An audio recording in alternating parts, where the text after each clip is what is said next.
tout le corpus qu'on a défini en amont. Donc on a généralement une roadmap qu'on va dérouler et des objectifs en face de nos pages en fait, qu'on a déjà créées ou qu'on a prévu de créer. On a des objectifs de position et donc on peut estimer les CTR en fonction de nos positions et des volumes de recherche, ce qui va nous permettre de définir des objectifs. Je fais tout ça en général sur un Google Sheet ou sur un doc Excel en fonction de la volumétrie des requêtes, mais ce que j'essaie de faire, c'est que je me base sur un corpus qui a déjà été réalisé. Je récupère les volumes de recherche mensuels. Du coup, on peut récupérer assez facilement à travers des panels SEO. Alors, créer un prévisionnel de trafic en SEO, on peut le faire de plein de façons. En général, ce qu'il faut quand même avoir comme base, c'est un trafic référent. C'est-à-dire que si on n'a pas cette base-là, on ne peut pas faire d'estimation. Donc on a besoin en fait d'une base, par exemple sur un an, on se dit bah voilà, sur un an, ce qui s'est passé en matière de trafic avec la différente saisonnalité. Et ensuite, il faut faire une projection sur les évolutions de positionnement qu'on souhaite avoir. Ces évolutions de positionnement vont améliorer certains taux de clic dans Google et c'est à partir de ces calculs-là qu'on va pouvoir estimer, voilà, l'année dernière, en septembre, je faisais 10 000 visites, je peux prédire qu'avec des meilleurs positionnements sur tel et tel mot-clé, en septembre, j'en ferai 10 500 par exemple. Et bon voilà, c'est tout un jeu, un petit peu, c'est un petit travail de fourmi quand même à faire de temps en temps. Je vais récupérer la position du site en question à l'instant T, et puis en fonction de la puissance, encore une fois, du nom de domaine, je vais dire combien de positions on pourrait aller gagner, espérer en tout cas, pour chaque requête. Donc on fait ça de manière automatisée, et puis après, en fonction, sur les requêtes sur lesquelles on n'existe pas encore, je vais me caler à la roadmap SEO pour pouvoir les ajuster et de manière incrémentale à atteindre un objectif final. Un forecast. Alors comment créer un forecast de trafic SEO? On part tout simplement de la liste de mots-clés qu'on a, notre corpus SEO, qui est le fruit de notre analyse sémantique.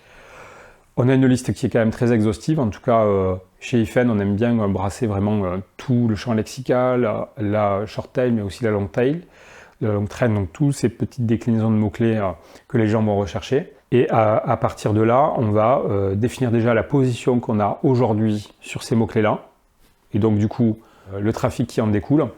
Et puis on se projette et on définit que dans un an, on aura produit 10, 20, 30, 200 contenus et que du coup avec ces contenus, on pourra avoir telle position sur tel mot-clé et du coup on simule le trafic que ça peut générer en fonction de la position et on crée notre forecast. On aime bien avoir une hypothèse basse, une hypothèse haute et on essaie après nous de faire en sorte que le trafic soit entre ces deux courbes. Excel et Google Sheets. J'ai déjà utilisé une librairie de Facebook qui s'appelle Prophet et qui est assez facile et intéressante à utiliser en Python ou en JavaScript, qui permet de créer un forecast à partir de données précédentes et même d'indiquer un peu de saisonnalité comme des vacances scolaires ou des soldes. Donc si vous savez un peu coder, Facebook Prophet. Pour moi, le meilleur outil pour le forecast, c'est Excel. Du coup, il n'y a pas 36 000 solutions. Après, il y a peut-être des outils qui font ça tout seul. Mais Excel pour répertorier toutes les données, construire les graphes et puis les calculs. Et ensuite, les outils de source de données, Search Console, Analytics, tous les outils de mesure de trafic, quoi. Essayer d'avoir un prévisionnel et se donner une idée de quel potentiel on peut avoir pour son site et qu'est-ce qu'on peut viser. La lune.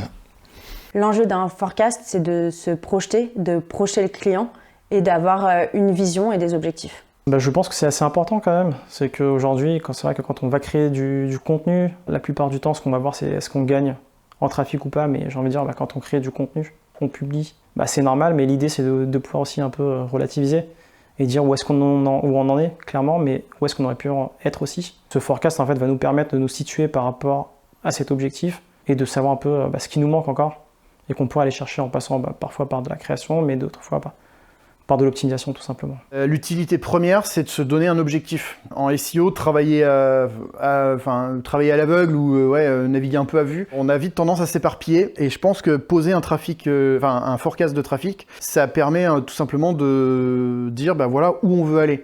Alors le forecast, faut pas toujours se dire que c'est notre objectif, si c'est un objectif, mais il faut pas se dire que on a le droit de pas forcément le respecter certains mois. Voilà, donc c'est avoir tout simplement une ligne d'horizon. Joker est un forecast n'a de fiable que ce qu'on veut en croire on peut faire tout dire aux chiffres.